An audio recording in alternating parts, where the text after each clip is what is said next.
तो गाइज हमने डिस्कस किया था पिछली वाली वीडियो में कि फॉर लूप जो होता है उसमें सबसे पहले हम इनिशियलाइजेशन करते हैं, फिर हम उसके बाद टेस्टिंग कंडीशन लिखते हैं और उसके बाद अपडेशन लिखते हैं और उसके अंदर बॉडी लिखते हैं। लेकिन उसका जो वर्किंग था अगर आपको याद हो तो वर्किंग में हमने देखा था कि सबसे पहले इनिशियलाइजेशन होता है, फिर उसके बाद टेस्ट कंडीशन चेक की जाती है। अगर टेस्ट कंडीशन सही यानी ट्रू होती है तो हमारा जो कंट्रोल होता है प्रोग्राम का वो फ्लो करके बॉडी में चला जाता है और बॉडी में जो भी स्टेटमेंट लिखा होता है वो एग्जीक्यूट हो जाता है। एग्जीक्यूट होने के बाद ये हमारा जो कंट्रोल है ये वापस अपडेशन पे जाता है, जहाँ पे हमने आई प्लस प्लस लिखा था फॉर में, वहां पर जाता है और इस बार आई की वैल्यू चेंज हो जाती है। अब इस चेंज्ड आई की वैल्यू को फिर से टेस्ट किया जाता है यानी टेस्टिंग कंडीशन पे फ्लो जाता है। इस तरह से एक फॉर लूप का जनरल स्ट्रक्चर चल रहा था और अगर टेस्ट कंडीशन फॉल्स होती है तो हम लूप के बाहर आ जाते हैं। ये सारी बातें हमने फॉर लूप वाले वीडियो में देखी थी। आई एम नोइंग कि वो वीडियो थोड़ा लंबा हो गया था बट ये वीडियो इतना लंबा नहीं होगा। अब हम डिस्कस करेंगे वाइल लूप के बारे में। तो यार वाइल लूप का भी सेम फंक्शनैलिटी है, बस वाइल लूप का जो है सिंटैक्स थोड़ा सा डिफरेंट है। तो पहले हम सिंटैक्स पे थोड़ा ध्यान देते हैं कि सिंटैक्स क्या है। सबसे पहले हम इनिशियलाइजेशन करते हैं, जैसे कि हमने int i इक्वल टू 0, ये i एक वेरिएबल इंटीजर टाइप का बनाया है और उसमें मैंने 0 वैल्यू इनिशियलाइज करी है। फिर हम लिखते हैं while और उसमें टेस्ट कंडीशन डालते हैं। देखिए मैंने लिखा है while और i is less than equal to less than 5। यहाँ पर ध्यान रखने वाली बात यह है कि while स्मॉल से है, कैपिटल W मत लिख देना, it is small w small h small i small l small e। उसके बाद हम कर्ली ब्रेसेस यानी एक ब्लॉक बनाते हैं और उस ब्लॉक के अंदर ये अपना बॉडी ऑफ द लूप और अपडेशन भी इसी के अंदर होता है। तो हमने इसमें लिखा system dot out dot print I और उसके बाद एक स्पेस और फिर हमने अपडेट कर दिया आई को, आई में 2 इंक्रीज कर दिया है, ये इसका अपडेशन है। तो हो क्या रहा है यहाँ पर देखो, आई की वैल्यू सबसे पहले 0 थी, इनिशियलाइज करी हमने। इनिशियलाइज करने के बाद देखो आई की जो हमारी वैल्यू है वो चेक करेगा क्या वो 5 से कम है, यानी इनिशियलाइजेशन के बाद देखो टेस्ट कंडीशन, तो टेस्ट चेक करेगा क्या 0 5 से कम है। तो अगर है तो उसने ये जो यहाँ पे लिखा हुआ है वो सारी चीज कर दी। तो यहाँ हमने लिखा है आई को प्रिंट कर दो यानी 0 0 को प्रिंट कर दो, देखो प्रिंट किया उसने, और एक स्पेस प्रिंट कर दो, वो भी हो गया है। उसके बाद हमने आई की वैल्यू बढ़ा दी, अपडेट कर दी, यानी देखो टेस्ट कंडीशन ट्रू थी तो मैंने बॉडी पे गया और बॉडी के बाद अपडेशन पे गया हूँ। अपडेशन में मैंने लिखा आई को आई प्लस 2 कर दो, तो आई इस बार क्या होगा 0 प्लस 2 यानी 2, इस बार आई 2 हो गया है। और अब वापस से हम टेस्ट कंडीशन चेक करेंगे क्या 2 5 से कम है। हाँ है तो उसने फिर से वही सारा काम किया, प्रिंट किया और उसके बाद एक जो है स्पेस 2 प्रिंट करने के बाद स्पेस दिया और उसके बाद उसने फिर से 2 प्लस 2 4 को आई में स्टोर किया और फिर उसने चेक किया क्या 4 5 से कम है, तो फिर से कंडीशन ट्रू है। ट्रू होने की वजह से इसने फिर से प्रिंट किया 4 और उसके बाद गैप और उसके बाद उसने फिर से अपडेट किया 4 प्लस 2 6। इस बार इसने फिर चेक किया क्या 6 5 से छोटा है, तो बिल्कुल भी 5 से छोटा नहीं होता 6। कंडीशन फॉल्स हुई तो ये लूप के बाहर आ गया और हमारा प्रोग्राम टर्मिनेट हो गया है। तो आप देख सकते हो आउटपुट आया 0 स्पेस 2 स्पेस 4 स्पेस। ये हमारा एक जनरल सिंटैक्स होता है वाइल लूप का। इसके बाद हम आते हैं अगले तरीके के लूप पर जिसको हम डू वाइल लूप कहते हैं। ये फॉर लूप और वाइल लूप से थोड़ा अलग है, क्योंकि फॉर लूप और वाइल लूप में अगर आपने थोड़ा सा ध्यान दिया हो ना तो वो कम अज कम लाइक हो सकता है कि वो एक बार भी एग्जीक्यूट ना हो। अगर पहली बार में ही कंडीशन फॉल्स हो जाए तो कभी भी बॉडी के अंदर जाएगा ही नहीं हमारा कंट्रोल और कभी भी वो लूप जो है एग्जीक्यूट नहीं होगा।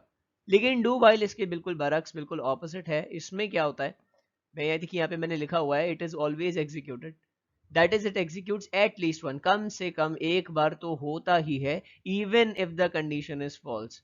अगर कंडीशन फॉल्स भी है ना तब भी डू वाइल लूप एक बार तो एग्जीक्यूट होगा ही होगा। अभी हम इसकी वर्किंग देखेंगे। सबसे पहले हम इनिशियलाइजेशन करते हैं। पहले आप देखो सिंटेक्स क्या है इसका, इनिशियलाइजेशन किया, देखो मैंने लिखा है int i equal to 0 and there is a mistake, capital D मत लिखना इसको, ये स्मॉल डी है, मेक इट स्मॉल डी।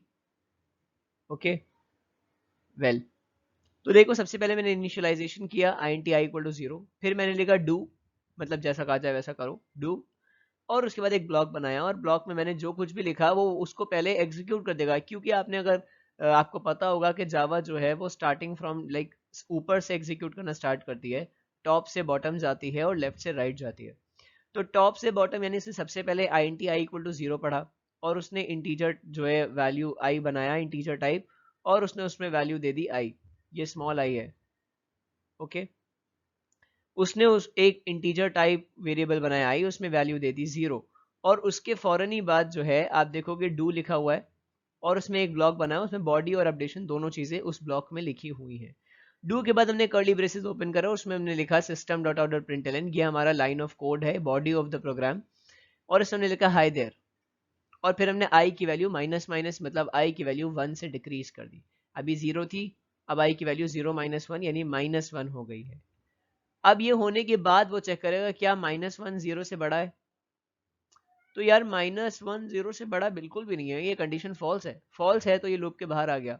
आप देखोगे कि पहली बार में ही कंडीशन फॉल्स थी, -1 0 से बड़ा नहीं है, लेकिन उसके बाद भी इसने आउटपुट दिया हमें हाई देयर। एक बार तो जरूर इसने जो है हाई देयर वाला आउटपुट दिया है, तो बॉडी एक बार तो एग्जीक्यूट होगी, क्योंकि कंडीशन ये सारे बॉडी को एग्जीक्यूट करने के बाद, अपडेशन करने के बाद लास्ट में कंडीशन चेक कर रहा है। तो जब कंडीशन चेक करेगा फॉल्स हुई, तो फिर उसने दोबारा से इस लूप में जाना ही नहीं है, नहीं जाएगा इस लूप में दोबारा। लेकिन अगर कंडीशन ट्रू है तो जाएगा, यानी अगर फॉल्स है ना कंडीशन, तो भी ये एक बार तो एग्जीक्यूट करेगा। आई थिंक यहां तक तो आपको समझ में आ गया होगा। तो अब देखो मैंने यहाँ पे एक डायग्राम के थ्रू एक्सप्लेन करने की कोशिश करी है। मैं पहले अपना वीडियो जो है टर्न ऑफ करता हूँ, ताकि आपको जो है दिखे। वैसे वीडियो टर्न ऑफ नहीं हो रहा है, ऐसा इशू। तो अब देखो सबसे पहले इनिशियलाइजेशन हुआ, then it executed the body, है ना। सबसे पहले इनिशियलाइजेशन हमने किया, जैसे देखो यहाँ पे int i equal to 0, why do while loop की बात कर रहा हूँ। फिर बॉडी एग्जीक्यूट होगी, क्योंकि डू के अंदर जो भी लिखा हुआ है वो सब कुछ एग्जीक्यूट पहले होने वाला है। पहले सिस्टम डॉट प्रिंटलन, ये बॉडी लिखी है मैंने, उसमें जो कुछ भी लिखा है वो हुआ, और उसके बाद आई की वैल्यू अपडेट हो गई। तो पहले एग्जीक्यूशन ऑफ द बॉडी हुआ, फिर अपडेशन हुआ, और उसके बाद उसने लास्ट में टेस्ट कंडीशन चेक करा है। फॉल्स हुआ तो बाहर आ गया, और ट्रू हुआ तो ये जाएगा। अगर फॉल्स हुआ ना, तब भी आप देखो अपडेशन कर चुके हो, बॉडी एग्जीक्यूट कर चुके हो, तो एक बार तो ये लूप एग्जीक्यूट होना ही है, यही मुझे आपको बताना था। तो नोट्स आपको मिल जाएंगे डिस्क्रिप्शन बॉक्स में, आप वहां से जाकर नोट्स को बिल्कुल देख सकते हैं। अब हम बात करेंगे types of loops based on testing conditions execution time, यानी कि टेस्टिंग कंडीशन किस वक्त हम मेरा लूप चेक कर रहा है, इस बात पे अगर हम देखें तो इसके अकॉर्डिंग हम लूप्स को दो कैटेगरीज में डिवाइड कर सकते हैं, entry controlled loop and exit controlled loop.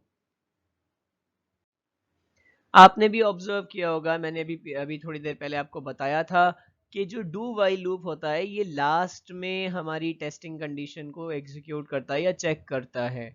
और वहीं जो फॉर है और वाइल वाला है, ये जो पहले दो लूप्स हमने पढ़ाए थे, ये लूप्स जो हैं ये सबसे पहले टेस्टिंग कंडीशन चेक करते हैं, और उसके बाद बॉडी में जाते हैं, और उसके बाद अपडेशन करते हैं। लेकिन वहीं जो एग्जिट कंट्रोल लूप यानी कि जो डू वाइल लूप है, ये वाला लूप सबसे पहले जो है आपका इनिशियलाइजेशन करता है, और उसके फौरन बाद बॉडी को एग्जीक्यूट करता है, अपडेशन करता है, और उसके बाद जाके बिल्कुल लास्ट में टेस्टिंग कंडीशन चेक करता है। तो देखो बेटा, एंट्री कंट्रोल लूप क्या हुआ, it taste the condition before entering into the loop. Loop में जाने से पहले ही कंडीशन चेक करता है, अगर कंडीशन फॉल्स तो लूप में जाएगा ही नहीं। तो ऐसा हो सकता है कि एक बार भी एग्जीक्यूट ना हो, इसलिए हम इसको एंट्री कंट्रोल्ड लूप कहते हैं, यानी एंट्री में जाने से पहले आपने कंट्रोल कर रखा है। इट मे और may not execute even once depending upon the test condition. ये बात आपको समझ में आ गई है। इसके एग्जाम्पल देखें आप, फॉर लूप और वाइल लूप। अब आते हैं एग्जिट कंट्रोल लूप पे। ओके, एग्जिट कंट्रोल लूप में आप देखोगे कि it taste the condition at the time of exit. Loop से जब वो बाहर आने वाला होता है कंट्रोल, तब वो टेस्ट चेक मतलब चेक करता है कि कंडीशन सही है भी, या हमारी कंडीशन गलत हो गई है, फॉल्स हो गई है। तो यानी कि सबसे पहले देखो क्या करता है, आपको याद हो डू वाइल लूप में तो हम सबसे पहले इनिशियलाइजेशन करते हैं, फिर डू लिखते हैं, और डू के अंदर हम बॉडी लिखते हैं, और बॉडी के बाद अपडेशन लिखते हैं, और उसके बाद कर्ली ब्रैकेट क्लोज करके हम वाइल लिखते हैं और सेमीकोलन लगाते हैं, और वाइल के अंदर टेस्ट कंडीशन लिखते हैं। तो बेटा याद रखो कि सबसे पहले वो जो है बॉडी इनिशियलाइज करता है, फिर बॉडी एग्जीक्यूट कर देता है, और उसके बाद अपडेशन भी कर देता है, फिर जाके कहीं चेक करता है टेस्ट कंडीशन सही थी या नहीं। तो यानी ये loop executes the body at least once, एक बार तो कम से कम होगा। अगर पहली बार में भी कंडीशन फॉल्स है ना, तो तब भी वो उससे पहले कंडीशन चेक करने से पहले बॉडी एग्जीक्यूट कर चुका होगा, यानी एक बार तो ये लूप एग्जीक्यूट होना ही होना है, इसलिए हम इसे एग्जिट कंट्रोल लूप कहते हैं। एग्जाम्पल आपको बताया मैंने, डू वाइल लूप है। अब हम बात करेंगे types of loops based on the number of times executed. Loop कितनी टाइम एग्जीक्यूट हो सकता है, हम इसके बारे में डिस्कस करेंगे। तो देखो बेटा, दो तरह के होते हैं, एक तो होता है फाइनाइट लूप, एक होता है इनफाइनाइट लूप। नाम से समझ में आ रहा होगा आपको कि मैं क्या कहने की कोशिश कर रहा हूँ। जो लूप आपके finite times, countable number of times execute करे, जैसे 1 टाइम किया, 2 टाइम्स किया, मैं मैक्सिमम 100 टाइम्स किया, 200 टाइम्स किया, 300 टाइम, इवन 1 लाख टाइम्स भी कर दिया, अगर ऐसे इतना लंबा होता नहीं, अगर कर भी दिया ना, तो भी ये फाइनाइट लूप है यार। ये हमेशा मतलब ऐसा नहीं है कि मतलब चलता ही चला जा रहा है। तो ये फाइनाइट लूप वो होता है कि जो एक ऐसा वक्त आएगा कि जब ये लूप खत्म होगा, एक कंडीशन फॉल्स हो जाएगी और ये लूप टर्मिनेट हो जाएगा, बंद हो जाएगा। This loop does not run endlessly and terminates when the condition becomes false, है ना। जैसे देखो int i equal to 0, I को मैंने इनिशियलाइज किया 0 से, और वाइल वाला मैंने एकदम लिखा है while i is less than equal to I, मतलब ये कंडीशन चेक करेगा क्या 0 2 से छोटा या 2 कितना है, तो हाँ 2 से छोटा है, कंडीशन ट्रू है। इसने हाई और अंडरस्कोर प्रिंट किया, तो देखो हाई और अंडरस्कोर उसने प्रिंट करा होगा, और i प्लस प्लस जो है आई को मॉडिफाई करके उसने आई को अपडेट करके उसने इंक्रीज कर दिया, 0 से 1 हो गया। अब चेक करें क्या 1 2 से छोटा है, हाँ है। फिर उसने हाई और अंडरस्कोर प्रिंट किया और आई को अपडेट करके 1 से 2 कर दिया, और क्या 2 2 से छोटा या बराबर है, बराबर है, तो उसने फिर से हाई और अंडरस्कोर प्रिंट किया और उसने 2 को अपडेट करके 3 कर दिया। अब चेक करें क्या 3 2 से छोटा या बराबर है, तो ये कंडीशन फॉल्स हो गई, 3 छोटा नहीं होता, कंडीशन फॉल्स है। और इस फॉल्स हो जाने की वजह से ये लूप से बाहर आ जाएगा और आप देखोगे कि लूप खत्म हो जाएगा। तो ये लूप जो है ना 0 1 और 2 के लिए चला था, 3 बार ये लूप चला है। तो ये high underscore high underscore high underscore 3 बार प्रिंट होगा एक ही लाइन में, क्योंकि एलन मैंने नहीं लिखा है। तो वो आप देख रहे होगे कि ये लूप एक वक्त पे खत्म हो गया। This loop runs 3 times when i is 0 1 2 and 3 नहीं होगा, यहाँ पर 3 नहीं होगा, जस्ट ओमिट दिस 3, ये 3 यहाँ पर नहीं हो सकता, ये सिर्फ 3 ही बार चला है, 0 1 और 2 में। इसके बाद आप देखोगे इनफाइनाइट लूप। इनफाइनाइट लूप नाम से समझ में आ रहा है, ये वो लूप है जो एंडलेसली चलता ही जाता है, मतलब इसमें कभी भी टेस्टिंग कंडीशन फॉल्स होना ही नहीं है, वो हमेशा ट्रू रहेगी। This loop never ends because testing condition remains true forever. देखो मैंने सबसे पहले इनिशियलाइजेशन किया, int i equal to 0, for loop से भी आप बना के देख सकते हो, ये आपका होमवर्क है कि आप एक फाइनाइट लूप फॉर लूप से बनाओगे और एक इनफाइनाइट लूप आप फॉर लूप से बनाने की कोशिश करोगे। फॉर लूप पिछले वाले वीडियो का पार्ट है, मैं पढ़ा चुका हूँ। तो int i equal to 0 initialization किया, i की वैल्यू 0 हो गई है, एक इंटीजर टाइप वेरिएबल i है, उसको डिफाइन मैंने कर दिया है। फिर देखो वाइल में चेक किया क्या i 0 से छोटा या 0 कितना है, तो हाँ यार 0 0 कितना है, प्रिंट कर दिया हाई अंडरस्कोर, और i की वैल्यू इस बार मैंने कम कर दी, ये 0 से 1 कम कर दी, तो ये -1 हो गई है। फिर उसने चेक किया क्या -1 0 से छोटा है, हाँ बिल्कुल यार -1 0 से छोटा है, और उसने फिर ये प्रिंट किया और फिर उसने -1 को और छोटा किया, -2 हो गया। क्या -2 0 से छोटा है, हाँ तो यार ये कम कर रहा है ना, तो ये हमेशा 0 से छोटा रहने वाला है।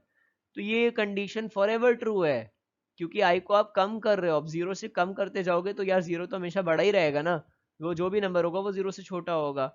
इस कंडीशन को हम कहते हैं इनफाइनाइट लूप, क्योंकि यहाँ पर ये लूप कभी एग्जीक्यूट, मतलब ऐसा होगा नहीं कि लूप कभी टर्मिनेट हो जाएगी, हमेशा एग्जीक्यूट होता रहेगा एंडलेसली। क्यों? क्योंकि इसमें कभी कंडीशन फॉल्स होना नहीं है, जब कंडीशन नहीं फॉल्स होगी तो ये लूप जो है बाहर हम लूप के आ ही नहीं सकते। तो देखो मैंने लिखा है this loop will run infinite times as the condition will remain true forever because we are decreasing I by 1 every time so that it remains smaller than 0। इस चीज को आप अच्छे से एक बार देख लेना, नोट्स में मैंने इसको दे दिया है। एंड प्लीज ये जो करेक्शंस मैंने यहाँ करे हैं इसको आप नोट्स में भी एक बार करेक्शंस को कर लेना। इसके बाद देखो यहाँ पर मैंने एक जो है यहाँ पर हेक्सागोन बनाकर उसमें लिखा हुआ है loops that do not execute at all are called as empty loops. तो यार ऐसे भी लूप्स होते हैं जो जिंदगी में, मतलब जिंदगी में कह रहा हूँ, मतलब प्रोग्राम में एक बार भी वो एग्जीक्यूट ना हो, ऐसे जो लूप्स होते हैं उनको हम कहते हैं एम्प्टी लूप्स। फॉर एग्जाम्पल अगर फॉर लूप आप बनाओ, जैसे आप लिखते हो फॉर, मैं यहाँ पे लिख तो नहीं सकता, आपको नेक्स्ट वीडियो में जब मैं प्रोग्रामिंग करूंगा तब मैं आपको उस चीज़ को जो है दिखाऊंगा, आपको इलिस्ट्रेट करके दिखाऊंगा कैसे क्या मैं क्या कहने की कोशिश कर रहा हूँ। अभी ये समझो कि अगर आप कोई ऐसे कंडीशन लिख देते हो जो पहली बार में ही वाइल कंडीशन में फॉल्स हो जाए, मान लो कि आपने आई की वैल्यू को इनिशियलाइज 0 से नहीं, आपने आई की वैल्यू को इनिशियलाइज कर दिया हो 3 से, तो 3 पहली बार में ही वो 2 से छोटा नहीं है, तो ये कुछ भी एग्जीक्यूट नहीं हुआ, तो ये एक बार भी एग्जीक्यूट नहीं होने वाला लूप हो जाएगा, और इसी लूप को हम एम्प्टी लूप कहते हैं। This is all about like empty loops. तो आई गेस कि आपको इतना समझ में आ गया होगा। तो आज के लिए इतना ही काफ़ी है। मेरे चैनल को सब्सक्राइब ज़रूर कीजिएगा अगर आप चाहते हैं कि आगे भी वीडियोस आप देखते रहें। अब हम नेक्स्ट वीडियो जो बनाएंगे वो होंगी प्रोग्रामिंग पर। सबसे पहले हम कुछ बेसिक प्रोग्रामिंग करेंगे और उसके बाद नेक्स्ट वाली वीडियो में हम सीरीज़ वाले प्रोग्राम करेंगे, जैसा कि मैंने आपसे वादा भी किया था। और उसके बाद पैटर्न वाले प्रोग्राम्स करेंगे। और फिर नेक्स्ट चैप्टर आप जो मुझे बताओगे उसे मैं कैरी फॉरवर्ड करूँगा। Have a nice day. Bye bye.